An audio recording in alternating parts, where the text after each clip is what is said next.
Our next guest is one of the most exciting lightweights in the stacked UFC roster, taking on Anthony Pettis at the very highly anticipated UFC 223. He has got one of the sweetest mullet and beard combos around, and he's kind enough to join us today for his very first time on the show. He is Michael Chiesa.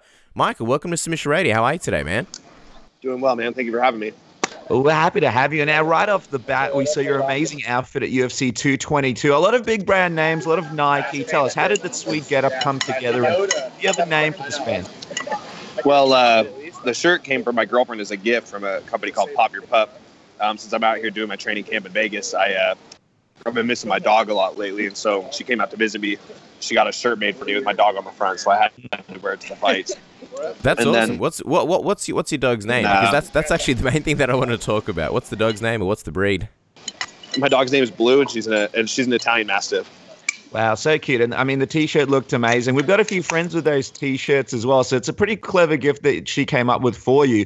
And before we talk about your fight, the other big thing, of course, that we wanted to talk about was we saw you were at WWE's Elimination Chamber event the other week. Tell us, how did you end up going to a pro wrestling event? And are you a fan of pro wrestling?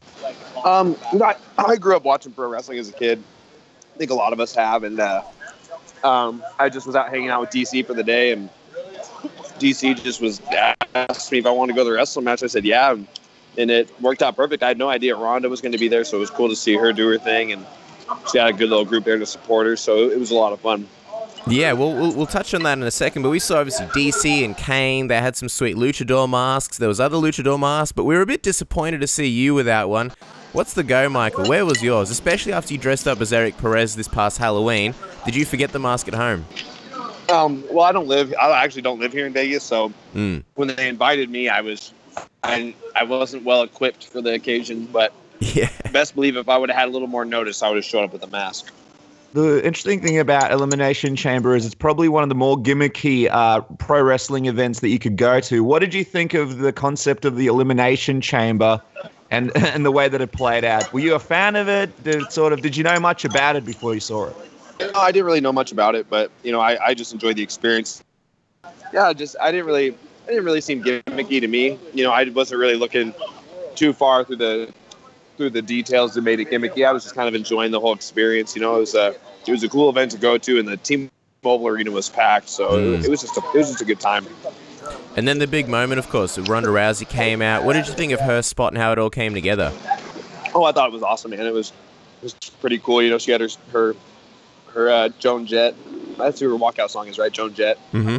Yeah, so she had her Joan Jett walkout song, and we all had our Ronda Rousey shirts on. It was cool. We were all there to kind of rally her up, and yeah, it was just awesome, man. It was a cool thing to kind of be a part of, I guess. Because we saw you were hanging out backstage. There's lots of smiles. You said on Instagram that you were proud of her.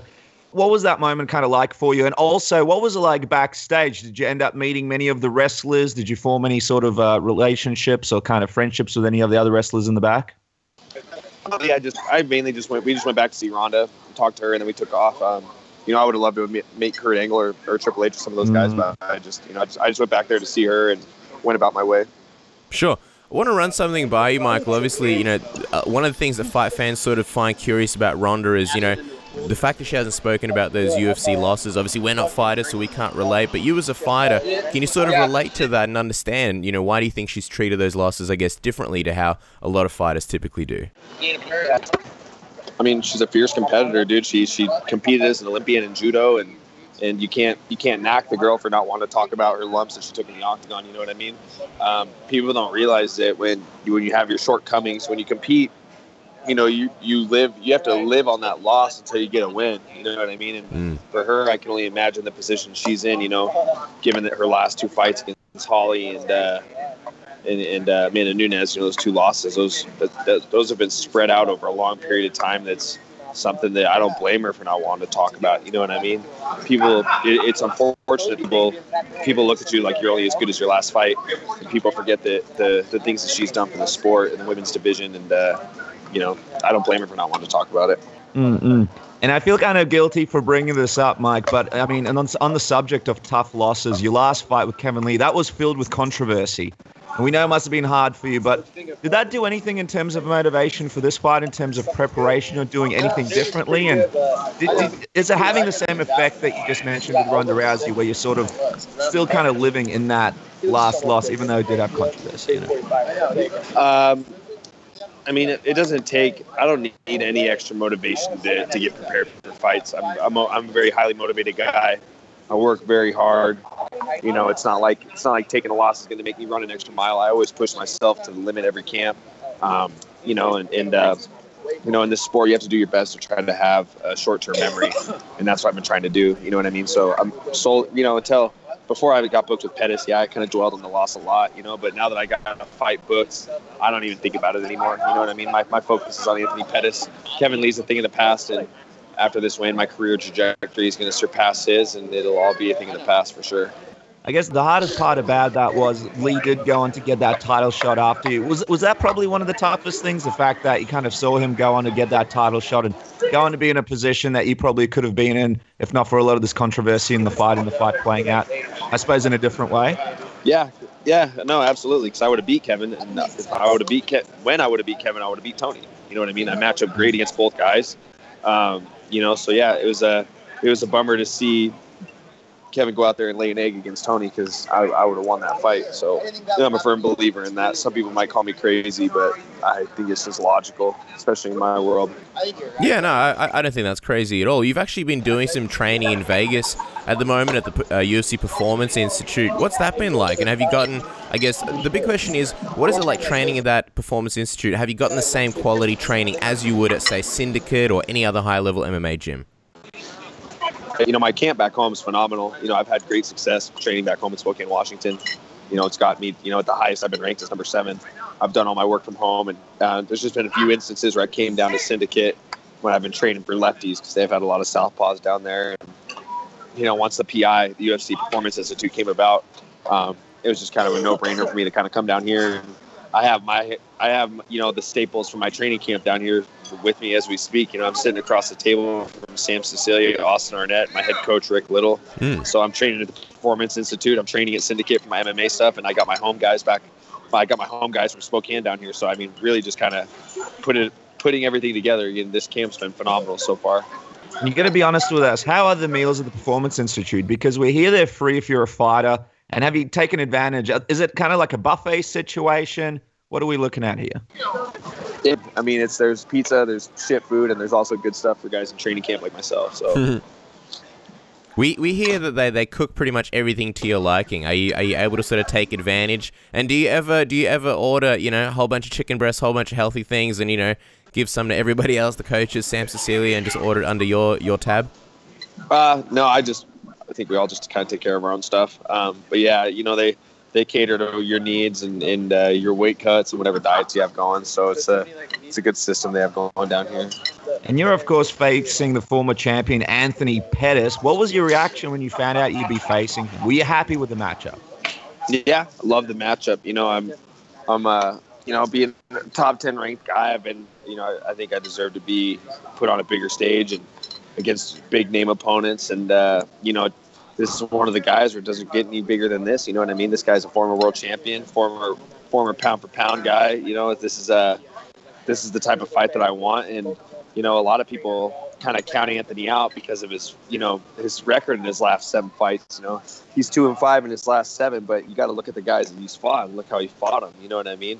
He's you know, the guy doesn't break. You know, he's got a lot of fight in him. He went 5 rounds with Dos Anjos, and it was in the fight the whole time. You know, he had a tough fight against Dustin Poirier. He's fought Max Holloway. He's fought the best of the best. And a lot of these casual fans write him off because he's had losses, but I think the guy's still just legit as fuck. You know what I mean?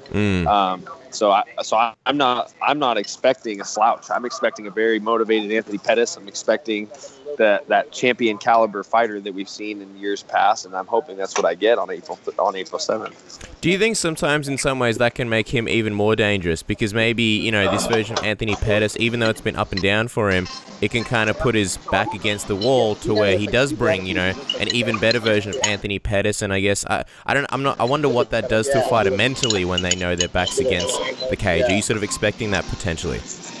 I don't think he's going to look at it like his back's against the wall. I think he just wants to get back to his title. You know what I mean? So I don't think he's looking at it. You know, and who knows? I could be wrong. It's all speculation. You know, what goes on between someone's ears is their own business. But you know, I think that he's just, you know, when you listen to the guy talking in his interviews or his countdown shows for his fights, he's always talking about his title and wanting to get his title back. So I think that he's not looking at it like his back's against the wall. He's just looking at trying to get back to being world champion again. But unfortunately for him, he's going to go through me, and that's just not going to happen. Somebody who took issue with you facing Pettis was James Vick, who claimed that you were offered a fight with him. Who cares about James Vick? No, next. I'll tell you one thing. This is the only thing I'm going to say about James Vick. I knocked him out in the second round. Look at our common opponents. He sucks. That's why he's ranked below me. Next question. Can I just confirm, because he's campaigning, that fight will never happen. The interest isn't there, right? James can get lost. James is not on my level. He needs to go somewhere else. Next question. All right. Well, I guess just on that Pettis fight, you know, you're obviously going out there to make a statement. Like you mentioned, you want to surpass Kevin Lee and sort of, you know, go a lot further. You want that title. You want to face Tony. Do you kind of feel almost like because you mentioned some of his losses recently, Anthony Pettis's. Do you feel like you've sort of got to beat him even more dominantly than some of the previous guys that beat him recently to sort of cement that? Yeah, absolutely. That's something that you know, that me and my coaches we've talked about is you know, when you get a guy that's, you know, been up and down, you know, and you look at Dustin Poirier, I think the win against Pettis really shot him up in terms of the rankings and got him close to the title. And you know, I just got to do better than the last guy. You know what I mean? And that's easier said than done. You know, I'm expecting a really tough fight on April 7th, but that's my plan, is just to do better than the last guy. And I really, really, really am confident that I can do that. I'm in great shape right now. Everything's clicking. This camp's going good. You know, so yeah, that is the plan. You nailed it. You just got to do better than the last guy. And how do you feel about being on the same pay-per-view card as the lightweight title fight between Tony and Khabib? That's perfect. I think it's meant to be. You know what I mean? This is the card that I was meant to be on. You know, you got Paul Felder, Al Iaquinta, you got me and Pettis, Khabib and Ferguson. You know, you got, I mean, that's 6 of the finest lightweights on the roster. You know what I mean? And so, you know, while Tony and Khabib are slugging it out for the title, you know, amongst me, Al, Felder, and Pettis, you know, we're jockeying for position and seeing who can have the better finish, who can have the best win that night, and you know, jump up in the top 5 and get closer to the title. I really believe that I go out there and do what I believe I'm capable of on April 7th. I think that it's really going to launch me into the top 5. And, you know, I'm looking to be number 1 contender by the end of the year. And you nailed it. I mean, it's the perfect platform. UFC 223, very much a showcase of the lightweight division. What did you, just on that division, what did you think of the UFC's decision to strip McGregor of the belt? And are you sort of relieved to see the division moving along again? Yeah, you know, that's the biggest thing we need movement.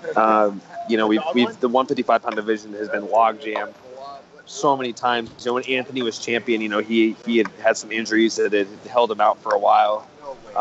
You know, so the division got jammed up, and then we had some movement, and then Conor won the title, and we're jammed up again. And, you know, you just got to keep the wheels in motion. So, you know, it's just good to see, you know, Conor's 2-time champion, you know, but he can't just sit and hold the belt and keep us all waiting. You know, there's a lot of tough guys, you know, jockeying for their position to be number 1. And, you know, you only have so much time in the sport, so you can't let one guy rob a bunch of us of our opportunities to fight for the belt. Is a part of you still a little bit worried that McGregor shows up during the event and sort of holds the division up again, maybe possibly challenging one of the winners of the fight from that pay-per-view? Hey, you got to expect that. You got to expect that he's going to fight the winner of that. You know what I mean? So it doesn't, you know what, the way I look at it is, by the time I get to fight for the title, I think McGregor will kind of be out of the equation. You know what I mean? I still got to get through Anthony Pettis. I still got probably 2 more fights before I'm number 1 contender And I think in that time span, I think that he'll have moved on. You know what I mean? I think he'll come back, fight Khabib or Ferguson, probably Nate, and then he'll be on with himself. And I think that by then, I think it'll be perfect timing for me to jump in there and be champion. So, I'm not all too worried about that. I'm just focused on myself. I'm focused on the task at hand. Can't stress too much about the future and what's going on with Conor. That's right. The Michael Chiesa era is around the corner. Just on 223, just curious for your prediction. Who do you think wins between Tony and Khabib? Is there anyone you're sort of leaning towards? The finish, it's going to be Tony. But if it's a decision, it's Khabib, and I think it's going to go to a decision. I think Khabib's going to win 3-2, split decision, but it's going to be a hard fight. He's going to get lumped up and cut up from the top. Tony's dangerous from bottom, so he's really going to have to go out there and earn it. You know what I mean? His takedowns are obviously going to be the equalizer in that fight, but Tony's a different animal from the guard. You know what I mean? So I think that he's going to get kind of busted up from being on top. And but if there's a finish, it's Tony. If there's a decision, which it will be, it's going to be a split decision win for Khabib. Well, as we let you go, obviously the most important prediction of all, what's the one for your fight? How do you see yourself beating Anthony Pettis at UFC 223 on April 7th? A shutout. That's what it's going to be, is a shutout. That's all I can say. Well, there you go, guys. A shutout coming at UFC 223 from Michael Chiesa. Obviously takes on Anthony Pettis on April 7th. That is going to be April 8th here in Australia and New Zealand. Don't forget to follow the man on Twitter and Instagram at MikeMav22. A lot of fun stuff, a lot of juicy action there.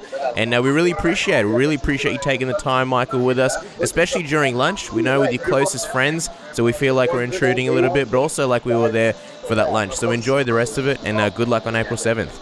Will do, boys. Thanks for having me, and enjoy a Vegemite sandwich for me. Yeah, absolutely. Next time. You can't enjoy one of those, Mike. There's no way of doing that stuff. I can't handle it, dude. I tried it one time, and I thought I was going to die. Well, I'll tell you what. We remember you were a guest fighter here in Adelaide a couple of years back. If you ever are again, Vegemite sandwich from the boys for Michael Chiesa. You best believe it.